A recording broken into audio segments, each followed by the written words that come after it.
ঘুমিয়ে অবাস্তব আজগুবি স্বপ্ন আমরা দেখি, কিন্তু জেগে বাস্তব একটা স্বপ্ন আমরা সবাই দেখি, একটা বাড়ি বানানোর। আমার মাসির সেই স্বপ্নটা আজকে পূরণ হলো। হ্যালো, ওয়েলকাম টু কুনাল পাত্র ব্লগস। কেমন আছো সবাই? আশা করছি সবাই ভালো আছো।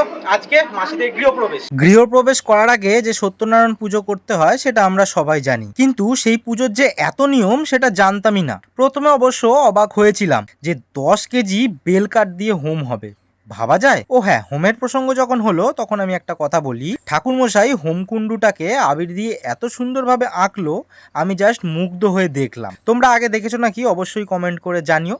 আমি তো এই প্রথম দেখলাম। আর একটা নিয়ম ভীষণ ভালো লাগলো, বাড়ির বাইরে একটা পাত্রে পাতকাঠি আর কাগজ দিয়ে দুধ ফোটাতে হয়। সেই দুধ উদলে পড়া মানে বাড়ির আয় উন্নতি, সম্পদ বৃদ্ধি পায়। আবার সেই দুধটা দিয়ে পরমান্ন বা পায়েসও রান্না করা হয়। পুরো ভিডিওটা অনেক সুন্দর, অনেক হাসি মজা, তাই ঝটপট করে রিলেটেড ভিডিওতে গিয়ে দেখতে পারো, অবশ্যই ভালো লাগবে। টাটা।